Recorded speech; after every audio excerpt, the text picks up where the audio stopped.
Oke, karena itu kan tadi asumsinya. Ini yang dahsyatnya. Tuhan dibunuh saja katanya Nietzsche. Oh, itu dahsyat. Teologinya namanya Death of God Theology. Di bukunya Thus Spoke Zarathustra, terjemahannya ada.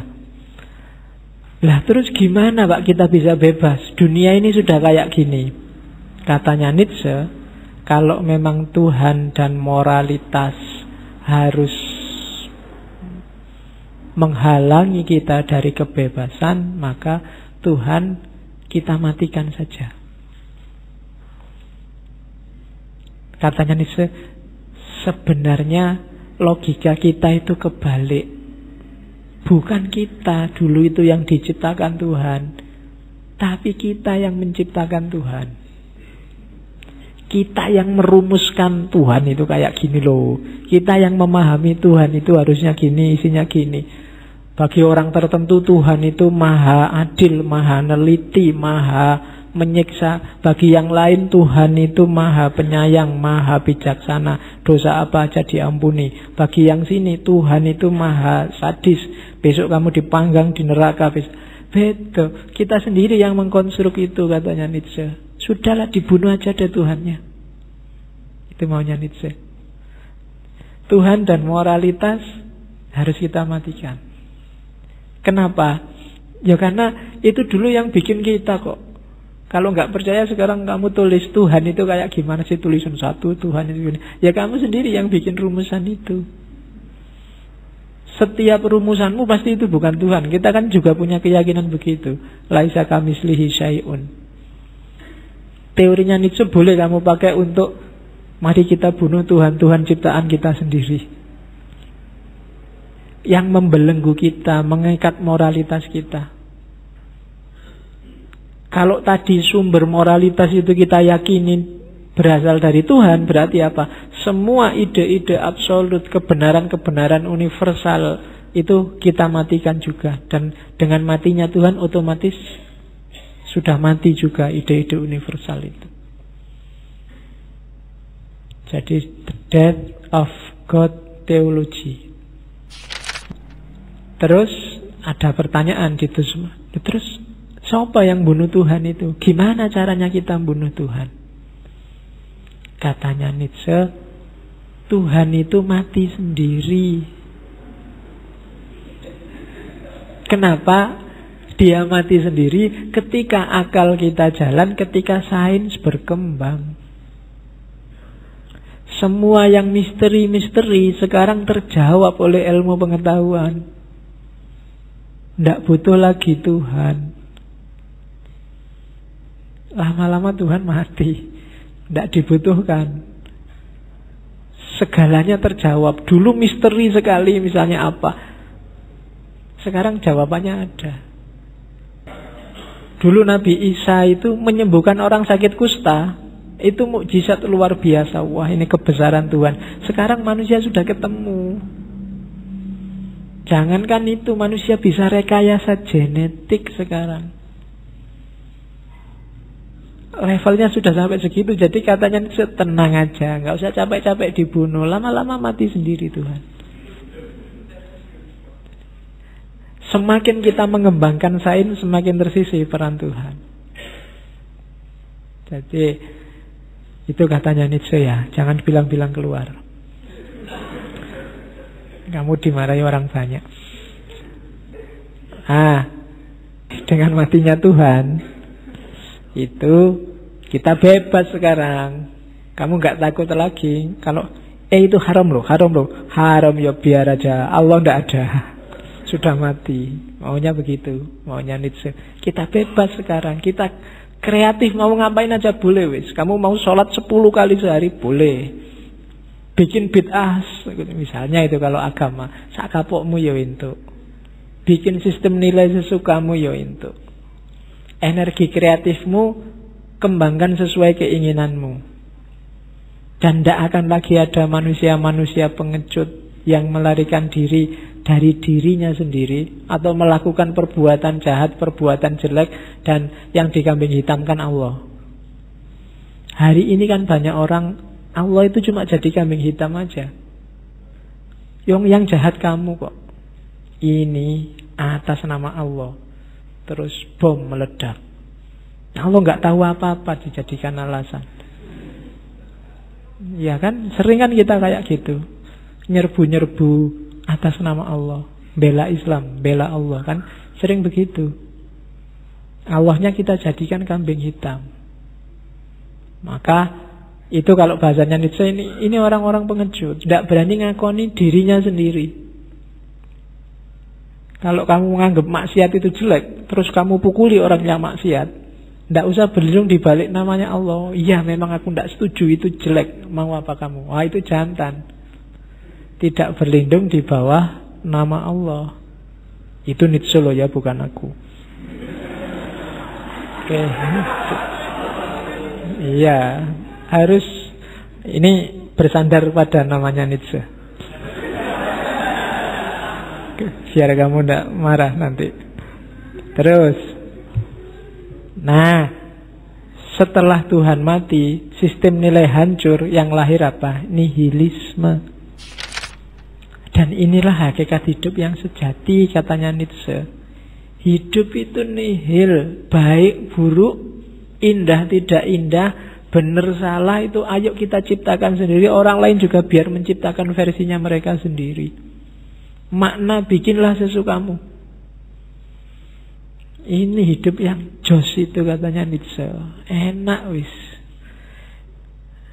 Kita menikmati jati diri kita sebagai manusia yang bebas berakal, yang sejati. Itu dalam kondisi nihilis.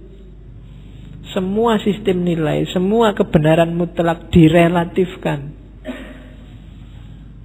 Pilihlah sendiri yang kamu anggap cocok, kamu anggap pas. Itu nihilisme. Kenapa begitu? Kalau nggak percaya, katanya itu, kenapa harus nihilisme? Karena hidup itu selalu muter.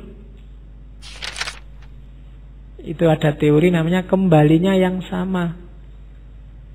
Senang, susah, baik, buruk, kaya, miskin, berharap terus putus asa, kehancuran, kelahiran kembali. Hidup ini muter kayak gini terus.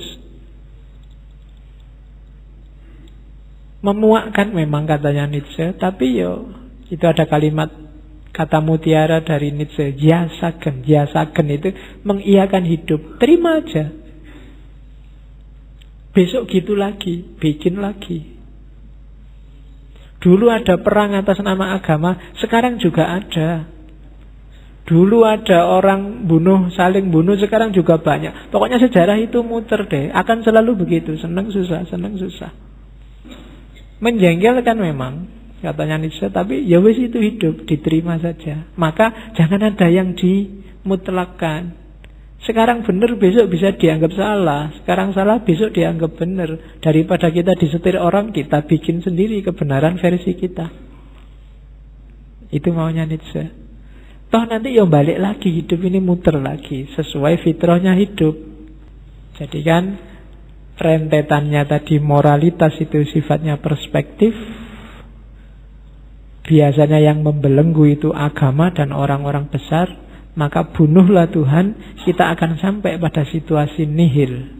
Bunuhlah semua sumber moralitas yang membelenggu, kita akan sampai pada situasi nihil. Semua nilai jadi relatif. Benar salah itu tergantung. Tergantung wadahnya, tergantung konteksnya. Oke. Terus, meskipun sudah nihilis, ini sebelum ketemu Superman ya, ketemu Superman-nya terakhir. Katanya Nietzsche, nanti tetap ada the last man. The last man ini orang-orang dari kerumunan, orang-orang biasa tadi, yang ketika Tuhan dimatikan, dia stres. Kenapa? Bingung sekarang dia. Orang yang biasa diatur, sekarang dibebaskan, itu kan bisa stres. Dia mau ngapain bingung. Itu fase krisis. Meskipun tadi kita anggap ini moralitas itu ilusi loh. Agama itu cuma membelenggu kita. Ketika agama benar dibubarkan, moralitas dinihilkan, nanti akan ada the last man, orang-orang yang bingung. Dan ini jumlahnya banyak nanti. Katanya Nietzsche, ini orang-orang pengecut. Tidak berani berpikir sendiri.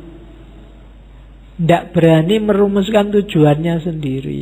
Karena biasanya manut. Wong dosennya diem aja kok tanya, Pak, ada tugas apa Pak mata kuliah ini? Pak, ya nyari penyakit. Iya kan? Wong dosennya nggak ngatur kok mau diatur. Pak, sandalan boleh nggak Pak? Lah kalau dosennya diem aja nggak usah ditanya. Jadinya lahir aturan, kamu sumpek. Ya kan gitu. Ya salahmu sendiri minta diatur. Itu kelompok the last man. Orang-orang terakhir. Orang-orang pengecut. Mereka ndak bisa disuruh mikir sendiri, nggak bisa. Kalau dibebaskan dia malah tanya, lah terus kita harus ngapain nih? Apa yang harus kita lakukan nih? Ada saran Pak? Ya padahal kamu minta diatur lagi, itu namanya. Jadi katanya Nietzsche, ndak, jadilah orang besar. Apa? Bebas dan mikir sendiri. Jangan kayak the last man. The last man itu pengecut. Apa cirinya orang besar yang Superman tadi? Dia bisa menghidupkan, mengikuti kehendak untuk berkuasa. Ini sebenarnya natural kok. Setiap orang itu kalau mau jujur, dia ingin menang, dia ingin berkuasa, dia ingin berkreasi, dia ingin menguasai sesuatu. Itu pasti tidak bisa ndak. Dia ingin lebih dari yang lain, itu pasti. Cuma gara-gara sistem moral yang membelenggu tadi, ini di pressure. Kamu mau apa-apa, siapa sih aku ini? Apa sih levelku ini? Itu kehendak untuk berkuasa, kita pressure. Setiap manusia punya kehendak ini. Setiap orang pingin lebih menonjol. Kalau nggak percaya, setiap kalian kan merasa dirinya masing-masing penting. Hanya saja ketika berinteraksi dengan yang lain, kadang-kadang terus kamu mengkeret. Siapa sih aku? Ini yang dikritik oleh Nietzsche. Ya tetap tunjukkan bahwa kamu itu penting. Pak, nanti saya malah dicueki, apa dimarahi, apa dikritik yang lain. Loh, yang lain juga sama, pingin dianggap penting.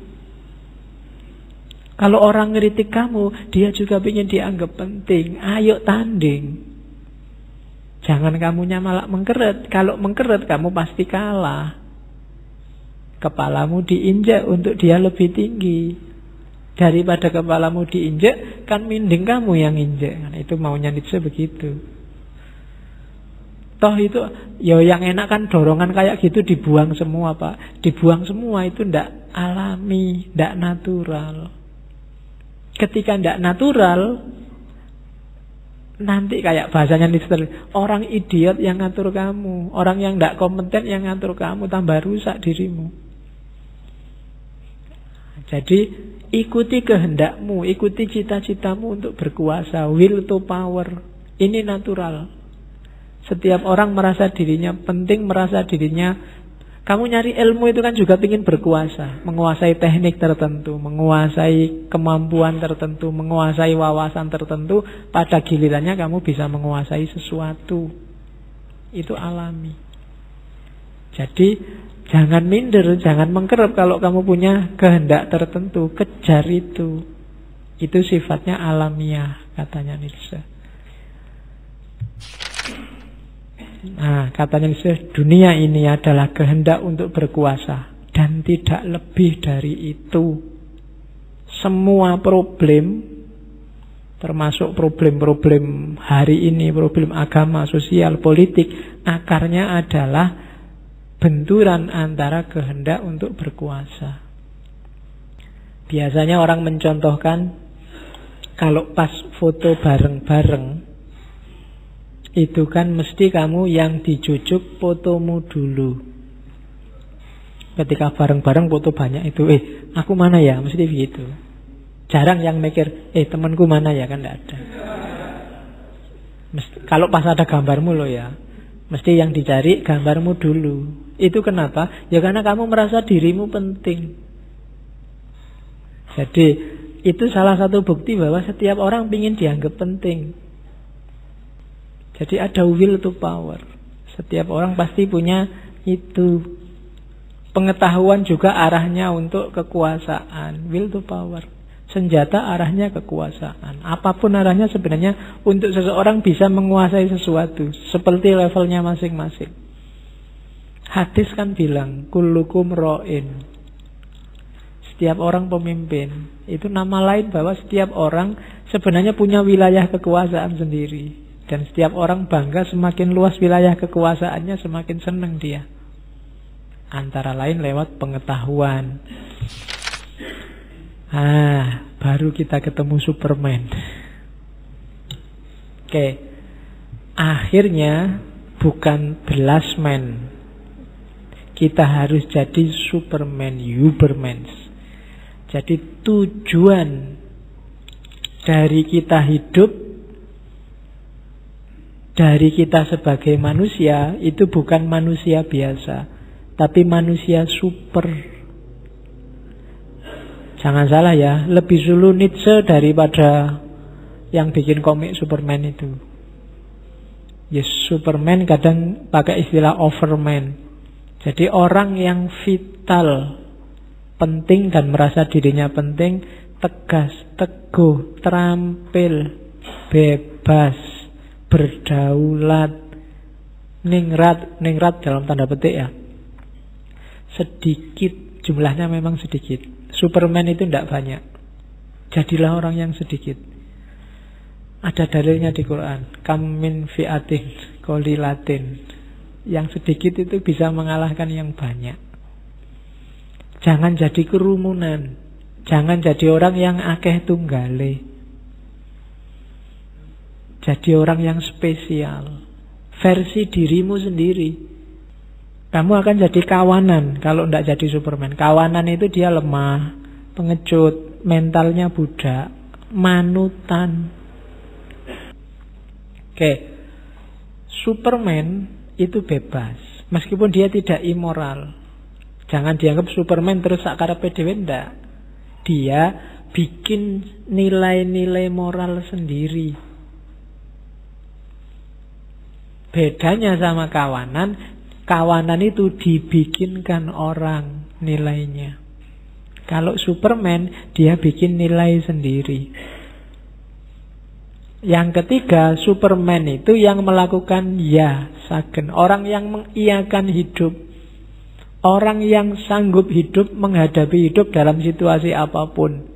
Bukan orang yang melarikan diri dari hidup.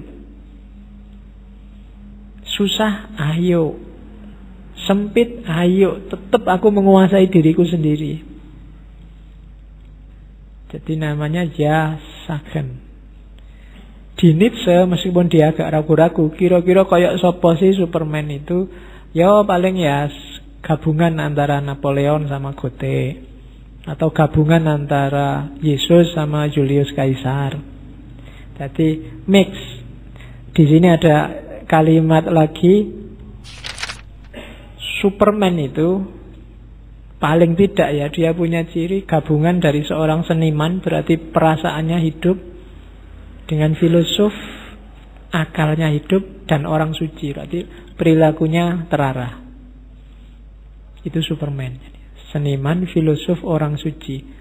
Perasaannya hidup, mandiri, akalnya hidup, mandiri, dan perilakunya terarah. Tidak ngawur dan tidak diatur-atur orang. Terus Superman itu pasti cerdas. Dia bisa, biasanya orang biasa, orang awam itu melihat masalah satu perspektif. Ngertinya ini yang benar sudah. Tapi kalau Superman dia bisa lihat, oh ini benar. Tapi dari perspektif itu, ini bisa benar. Dari perspektif ini, itu bisa benar. Itu cirinya Superman. Dan Superman tidak mengingkari will to power-nya. Terus catatan lagi, ini yang agak rumit. Tidak semua Superman itu sama. Cirinya khas masing-masing orang. Nietzsche tidak menyebut ciri, katanya Nietzsche. Kalau saya nyebut ciri, katanya Nietzsche, misalnya Superman itu 1 gini, 2 ini, 3 ini. Nanti kamu ketika ingin jadi Superman, manut ini. Ketika kamu manut, ya bukan Superman lagi. Jadi Superman itu sistem nilainya dia ciptakan sendiri. Loh nanti sakarepe dhewe ndak, karena akalnya sehat, perasaannya sehat, perilakunya sehat. Berpikirnya mandiri, tidak terkotori oleh dogma-dogma, aturan-aturan yang membelenggu selama ini. Terakhir. Jadi Nietzsche dengan Superman-nya memberi kita tentang yang lain. Jadi Nietzsche ini sumbangannya banyak. Semua yang saya omongkan tadi. Yang pertama, perspektivisme.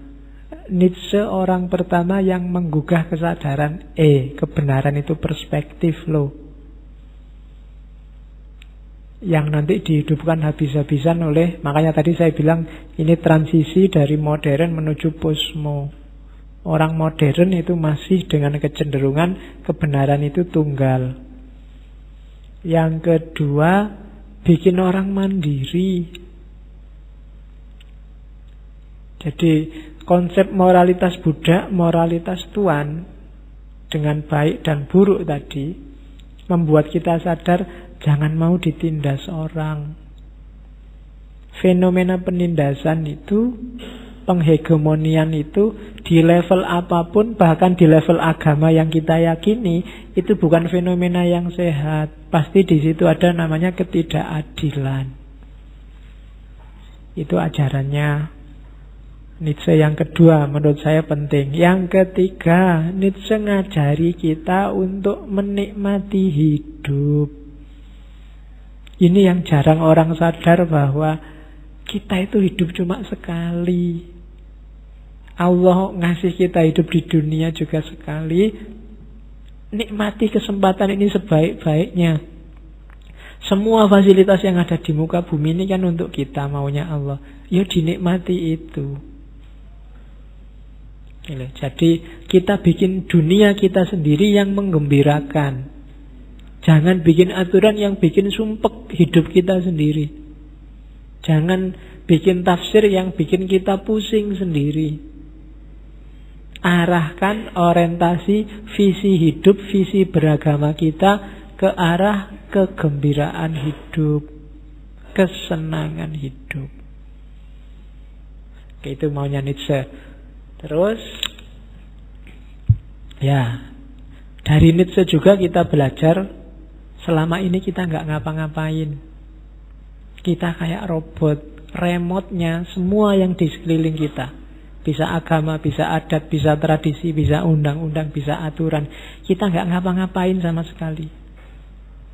Kita bangun kerja tidur, bangun kerja tidur tiap hari itu. Maka kita jadinya kayak robot. Kita kehilangan will to power. Kita nggak berani keluar dari kotak kita sendiri. Dan yang terakhir, kalimatnya Nietzsche bagus. Jangan jadi bagian dari kerumunan. Tunjukkan dirimu dalam sejarah. Sampai titik ini sebenarnya termasuk saya mungkin tidak akan tercatat oleh sejarah.